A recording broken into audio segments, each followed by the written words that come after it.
Okay, we will talk about partitioning today, SQL Server partitioning. Now, basically, this is known as table partitioning, the term that is used. But we also do index partitioning. There are also other concepts on that, so we will look into it now. So the concept of partitioning is like, suppose you have a large table and that has record like January, February, March. Okay, and if you consider it's like huge data, so the main purpose is like disk response time. When do DML operation, which is like insert, update, delete, or even select, you don't want to put everything, if it's a large table, all the record on one location. Okay, so because for instance, you are retrieving information at the same time for January, February, and March and April. So what will be happen there? So in one from one disk, if you retrieve all this information, obviously the performance will be delayed. It will be poor performance. So for that, as you can see here, for 10 months, 10 files are created and 10 file groups are created, and what it will do, like each record set of a month will go to a specific disk. So whenever we are retrieving data on doing a DML operation or select operation, it will just deal with, for a specific month, it will deal with only one disk. So it will have less load on the disk for transactions. So that is the main idea for partitioning. So type of partitioning, here we will see on table partitioning we have basically two major types, that is horizontal partitioning and vertical partitioning. There are different databases, they have different features on horizontal as well as vertical partitioning, but for SQL Server, we normally do horizontal, sometimes vertical as needed. Especially these are used on OLAP environment, for horizontal, and verticals, vertical, and then horizontal is used for OLTP. Now, what is it? So if we do the partitioning based on rows, like for example, first 5 million rows, or January month record will go to one volume, and February month will go to another volume, March will go to another volume, December will go to another volume. If it's like that, then it will be row-based partitioning. That is called row-based we will define the range, like this month range, and the data will go to this place. This month range, it will go to next block. It's like that. And vertical partitioning is, you have same table, but there are some attributes or column that we don't use on a large table. Now when we do operations, or especially select operation from a, like let's say, a 5 terabyte table, so every time we are pulling unnecessary data which we don't need, we are and we are keeping data somewhere that is not needed, because if it's a lighter table, we have less data, it will be easier to pull data from there. So in that case, like whatever columns are important, we will keep that on one side, and then other side we will create two tables with the same primary key, or one can be primary key, one can be foreign key, like that. And we will see in upcoming slides, and we will retrieve from the table that is like more frequently needed. So that is column partitioning or vertical partitioning. Index partitioning concept will be like, you have an index and you want to put that index on a specific volume, you can do that. For a table, you create index and you can put anywhere you want, based on your requirements. So that because index, when you create index, non-clustered index, there are a lot of data that will be used. And disk space will be used, so you can define like where it will go, and it will have its own transaction. So suppose like your data and indexes are on same block or same volume, both will be used at the same time, but if they are in different block, the pressure will be less on each volume. So that is the idea. File partitioning. So the main concept sometimes it's misunderstood. Just partitioning is not enough. Like for example, you have only one volume, and on the same volume you make row wise 12 partitioning: January, February, March, April till December. But you have only one volume, and even if you make partition, ultimately it's going to one volume. So it will have no benefit, or will have I mean, it's like same like you are using one volume. Though you have partitioning, you will say that okay, this range to this range go to this volume, and this range to the, you are making just partitioning on table partitioning, but you are not assigning a specific volume. So it's writing on the same volume though you have partitioning.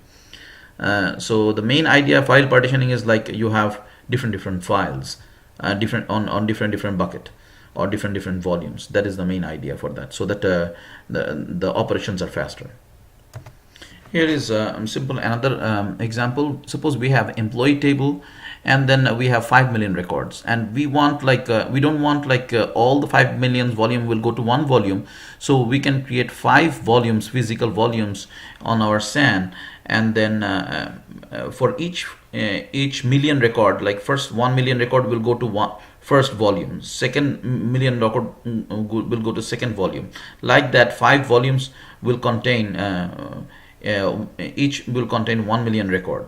So for that we will get the improved performance. Now we have a specific key for that, like let's say primary key we have. Based on that we can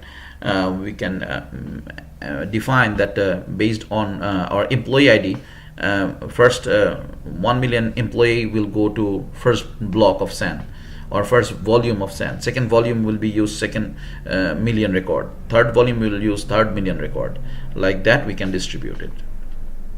Now we will see how we can create the partitioning. So create partitioning, we need to create file group, okay, and a data file. So file group means like we will make a on database, whenever we create database, we can create a file group which will contain data files. We know what is data files for database. So on a database we have data files and log files. We can define multiple data files on a file group. Data file will have a specific location for that. Each data file will have specific location. And then we will create partition function. We will define range on that, and then we will bind that this range will go to which block or which file group. That will be defined here, and then we will create the table that will have partitioning. So we will see it one by one now. To see partitioning, first of all, what we need to do is you need to download the AdventureWorks database, okay, from 2012, from Microsoft site, AdventureWorks 2012. So I'll show you how to download the AdventureWorks database, SQL Server 2012. So for that, you have to go to this link, and I put it into the PowerPoint. And once you go there, there is a file on the top. You just need to download that. Okay, and this is downloaded here. Now you copy it to where you have database. Now how will you know where my database is? All you have to do is like you right click on that. Okay, and if you do attach, you will be able to see your default location of the database. I think we discussed that during the installation time. Okay, so this is your default location. You just copy it, okay, and then paste it to see where exactly it's located.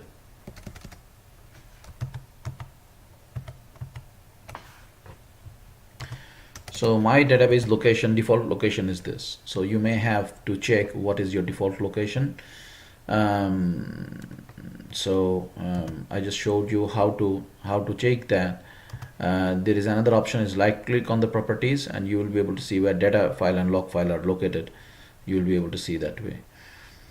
Now you downloaded the file, you put it in there on this location. Okay, you can change the file name. I have changed the file name because already I have one database. If you don't have database, then it should not be an issue.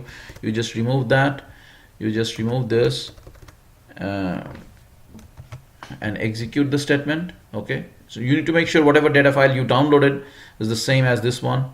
Okay, and then you put something adventure works. If you don't have, just put adventure works and then execute, and the database will be created by itself. Okay, log file will be created automatically. So that is the step for that, to create the database.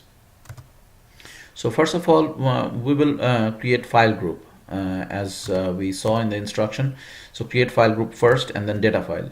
So file group is a file container, file group container. So one file group will have multiple files. So here we have created four files, four file groups. Okay, and then how you can create that for and this is for AdventureWorks database. Okay, so how you can create that, we can see the script for it. And entire script is available on this location. Okay, you can go there and download that, or you can execute it from there. So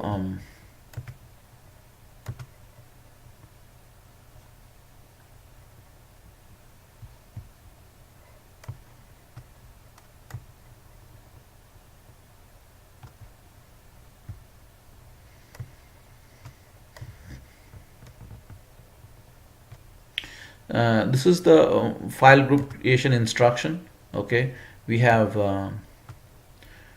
one file group, alter database, database name, add file group name. Okay, so we have created like that four file groups, 1 2 3 4, and then on each file group we have to bind, like we have to put their data files. We can put multiple data files, and the syntax will be add file, alter database, this database, and we are adding file into it, and then file's logical name, and then physical name, where it's located, and then if we add that in an NDF file, means secondary data file.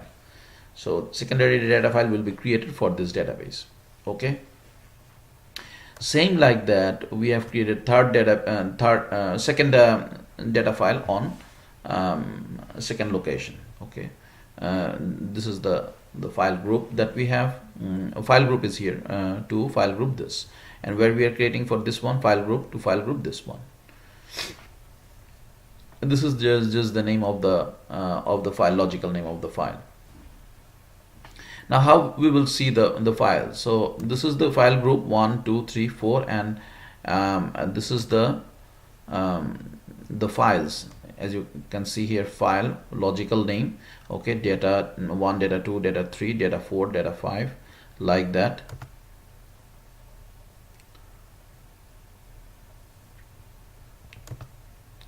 And then on the right side you will be able to see the location of that. So these are the files, data files. Okay, and you can see here file group, they belong to file group 1, file group 2, file group 3, and file group 4.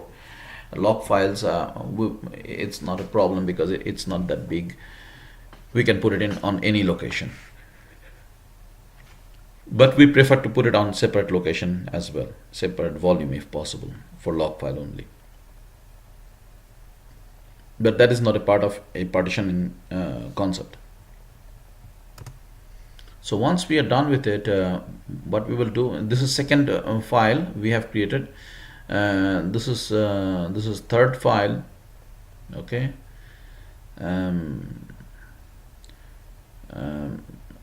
sorry, this is third file and this is fourth file, creating on fourth file group. So up to this, file group creation are done.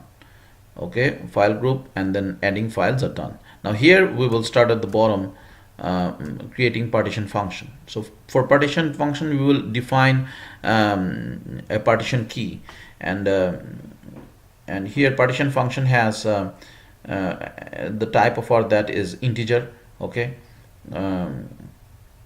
as we can see, integer, based on integer value we will partition that, and we have partition value range that is defined 1 to 100, 100 to 1000 plus. So we will see the range once we create the partitioning, and we will be able to see when we insert the values there, how partitioning is handling it. And then create partitioning scheme. Okay, partition range, and then you have 1 2 3 4 blocks. So here we are putting partition function name, so it will understand how we are doing partitioning, and it will be assigned to block by block. These are the blocks or file groups, so they are based on that it will be allocated to individual blocks based on the range. So here we are defining how we will do the partitioning with the values. Okay, and here we are binding it with specific volume for partitioning. This is partition function, this is partition scheme name, PS partition scheme, PF partition function. Okay, and then we are creating here table for partitioning, and based on that, what we will do partitioning on PS1 column. We will create two columns here. One is primary key, column 1, and column 2 is another, but we are putting partition function for only column 1, which is the partition key. So based on that, if this primary key value, the column, if it's 1, it will go to a certain partition. Okay, if it's between 1 to 100, it will go somewhere, and 100 to 99, it will go to this one, plus then it will go to other block. And you can even create multiple one, so that in future, if you have more, you can change that and can add it that way. So one by one you apply all the scripts that is there on this side, following my instruction here, and then you will see the all the partition functions, file groups, partition scheme will be created, and the table will be created too. Now we will see how we can insert the data and where it goes, and all the verification we can do now. Okay, now that we have created partitioning, we will see the status of partitioning. So this is the statement we will run to see the partitioning. We have partition number 1, 2, 3, 4, 4 partitions we have. So if we see the partition block, okay, and I'll paste the query for you as well.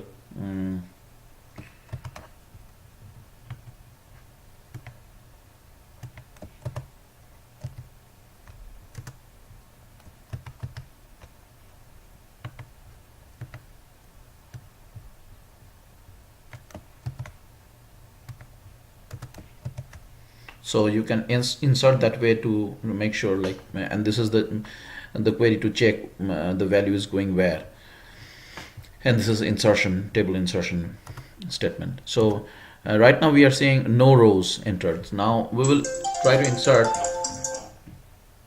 value by value, one value. So if we insert 1, what happens?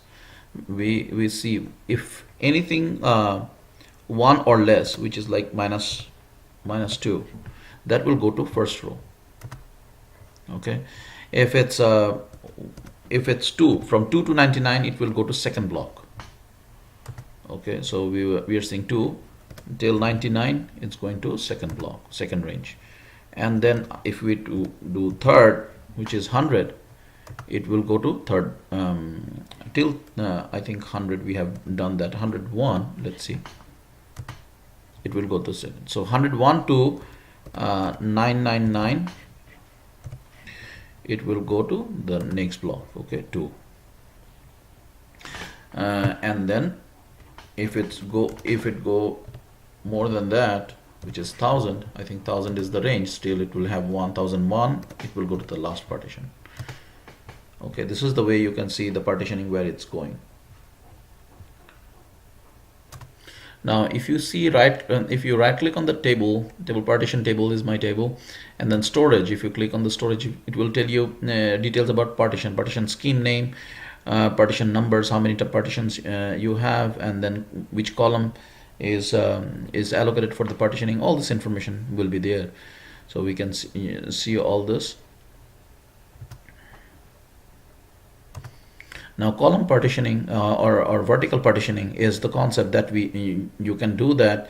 This is the employee table, and then you can see like employee pictures are not frequently used on employee table, but these are frequently used. So you can have employee ID here, and then two tables, it will be just splitted.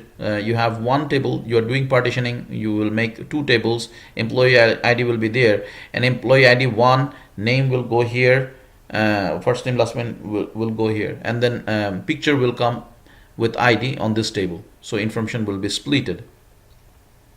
And whenever you need information, you will query that. When you need information about picture, you will join this table, and then you will retrieve the information, and you will allocate this table on one location, and this table will go to another location, another volume.